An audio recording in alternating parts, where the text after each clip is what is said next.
Subscribe करें मेरे channel को और प्रेस करें बेल आइकन पे ताकि आपको मिले लेटेस्ट वीडियो की अपडेट सबसे पहले फुल पावर में। इतिहास में बहुत से ऐसे महान योद्धा रहे हैं जिन्होंने अपनी वीरता से कई युद्ध जीते हैं, जिनकी महानता के चर्चे आज भी हम लोग करते हैं और उनसे प्रेरणा लेते हैं। दोस्तों, आज इस नई वीडियो में मैं आपको ऐसे ही एक महान योद्धा के बारे में बताऊंगा जिसने अपने जीवन में कभी हार नहीं मानी, जो कभी किसी से नहीं डरा और हमेशा फुल पावर में रहा। मैं बात कर रहा हूँ नेपोलियन बोनापार्ट की। अब आप में से हो सकता है कई लोगों ने ये नाम सुना हो, लेकिन अगर आप नेपोलियन के बारे में और गहराई में जानना चाहते हो तो इस वीडियो को आगे एंड तक देखो। दोस्तों, नेपोलियन बोनापार्ट एक फ्रेंच मिलिट्री लीडर था जिसका जन्म हुआ था 15 अगस्त 1769 अजैक्सियो में, जो कि एक आइलैंड है कॉर्सिका में। नेपोलियन के पिता का नाम था कार्लो बोनापार्ट, जो कि एक लॉयर थे, और उनकी मां का नाम था लेटिजिया रोमालिनो बोनापार्ट। नेपोलियन के पैदा होने से ठीक एक साल पहले फ्रांस ने कॉर्सिका को इटली से एक्वायर किया था। नेपोलियन की मां इटली की थी और इसी वजह से नेपोलियन की मदर लैंग्वेज और एक्सेंट इटालियन था। नेपोलियन बोनापार्ट ने अपनी पढ़ाई फ्रांस में कंप्लीट करी और वहीं उन्होंने फ्रेंच लैंग्वेज को बोलना सीखा। नेपोलियन का इटालियन एक्सेंट होने की वजह से जब वो फ्रेंच भाषा का प्रयोग करते तो और बच्चे उनका मजाक उड़ाते। स्कूलिंग कंप्लीट करने के बाद नेपोलियन फ्रेंच बोलने में एकदम परफेक्ट हो गए। फिर उन्होंने 1785 में फ्रेंच मिलिट्री एकेडमी से अपनी ग्रेजुएशन कंप्लीट करी और फिर वहीं से शुरुआत हुई नेपोलियन की मिलिट्री करियर की। पढ़ाई कंप्लीट करने के बाद नेपोलियन मिलिट्री में पूरी तरह घुस गए। उन्हें सेकंड लेफ्टिनेंट ऑफ आर्टिलरी की पोस्ट मिली और वो बहुत ही होशियार थे। उन्होंने फिर स्ट्रेटेजी कैसे बनाई जाती है वॉर के दौरान और क्या टैक्टिक्स यूज करके दुश्मन को ढेर किया जा सकता है, सिर्फ हथियारों से ही नहीं जुबान से भी, ये सब उन्होंने सीखा और इसमें महारत हासिल करी। उसके बाद फ्रांस के इन्फ्लुएंशियल लीडर्स ने नेपोलियन का हुनर देखा और उन्हें इंटरनल आर्मी का कमांडर बना दिया।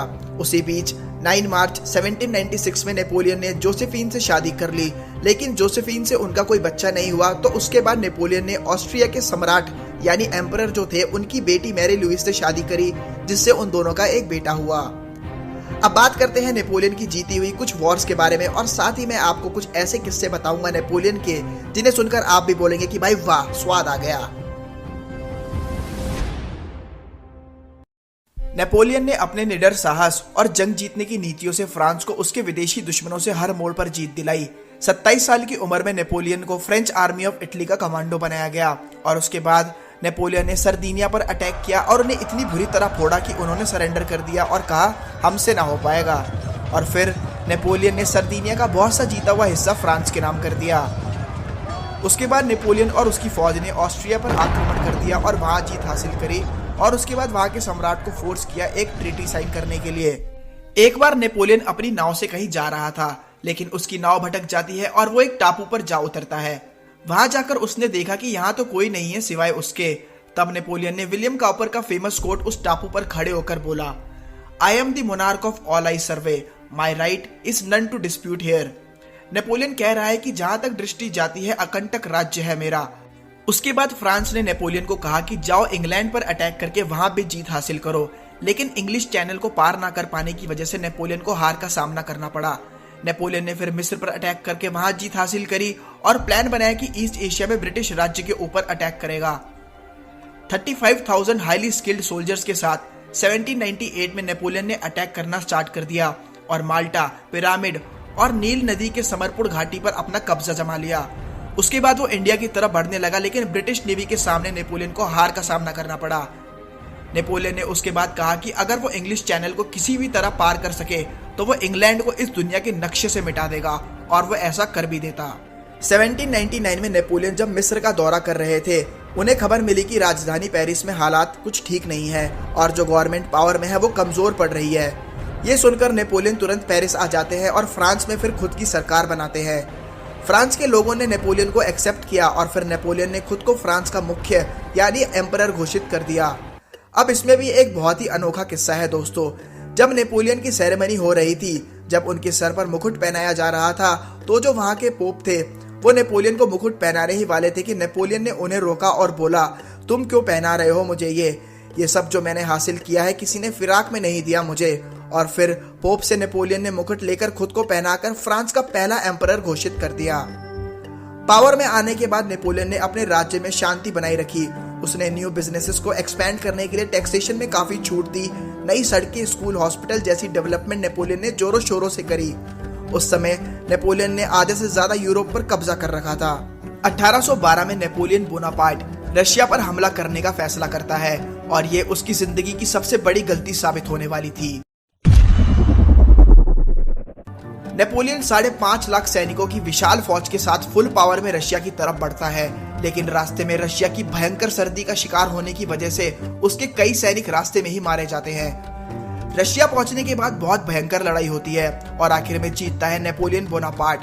जब वो अपनी आर्मी के साथ रशिया की राजधानी मॉस्को पहुंचता है तो देखता है कि मॉस्को में बहुत भयंकर आग लगी हुई है और इस आग में खाने पीने का सारा राशन तबाह हो जाता है। आपको क्या लगता है दोस्तों, ये आग खुद लगी थी या जानकर लगाई गई थी? मुझे नीचे कमेंट में बताएं। उसके बाद नेपोलियन के सैनिक भुखमरी का शिकार होने लगते हैं। खाने पीने की कमी से बहुत दिक्कतें हो रही थी। ऐसे में नेपोलियन ने डिसाइड किया कि वो फ्रांस वापस जाएंगे अपने सैनिकों के साथ, लेकिन रशिया में ठंड फिर से स्टार्ट हो चुकी थी और फिर उन्हें सर्दी जाने तक का वेट करना पड़ा। जब सर्दी खत्म हुई तो नेपोलियन अपनी आर्मी के साथ वापस फ्रांस का रुख ले लेते हैं, लेकिन थकावट और भुखमरी के कारण बहुत सारे सैनिक मारे जाते हैं। बर्बादी का हिसाब आप इस बात से लगा सकते हैं कि नेपोलियन जब गया था तो उसके साथ 5.5 लाख सैनिक थे, लेकिन जब वो फ्रांस पहुंचा तो सिर्फ 1 लाख सैनिक बचे थे।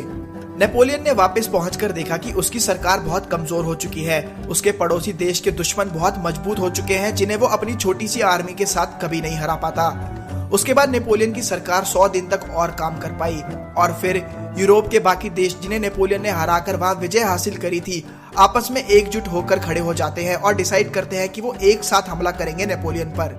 क्योंकि उन देशों को पता था कि वो अकेले कभी नहीं हरा पाते नेपोलियन को, तो वो सब एक हो जाते हैं। और फिर होता है 18 जून 1815 में battle of Waterloo.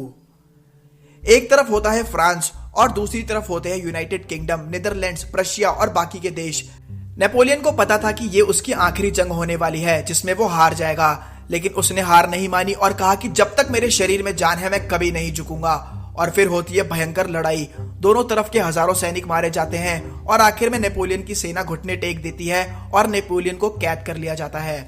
Saint Helena island पर नेपोलियन को कैद करके रखा जाता है और 6 साल बाद 5 मई 1821 में 51 साल की उम्र में नेपोलियन बोनापार्ट की मौत हो जाती है। एक और महान योद्धा इस दुनिया के लिए अपनी कहानी छोड़कर चला जाता है। ऐसा कहा जाता है कि नेपोलियन की मौत हुई थी उसके पेट में कैंसर होने की वजह से, लेकिन कुछ लोगों का यह भी कहना है कि उसे जहर देकर मारा गया था। नेपोलियन एक बहुत ही महान, होशियार और निडर योद्धा था। आज मॉडर्न जमाने में कई देशों की आर्मी नेपोलियन की बनाई गई वॉर स्ट्रेटेजीज के ऊपर रिसर्च करती है और उनसे सीख लेती है। कई बड़ी बड़ी मूवीज और बुक्स में नेपोलियन के शातिर दिमाग और आइडियाज का जिक्र हुआ है। तो दोस्तों, ये थी नेपोलियन बोनापार्ट की कहानी फिजी फैक्ट्स के नरेटर आकाश की जुबानी। अगर वीडियो अच्छी लगी दोस्तों तो इसे लाइक करें, शेयर करें और अगर आप पहली बार इस चैनल पर आए हैं तो इसे सब्सक्राइब करें, जिससे मुझे आपके लिए और वीडियोस बनाने की शक्ति मिलेगी। तो गाइस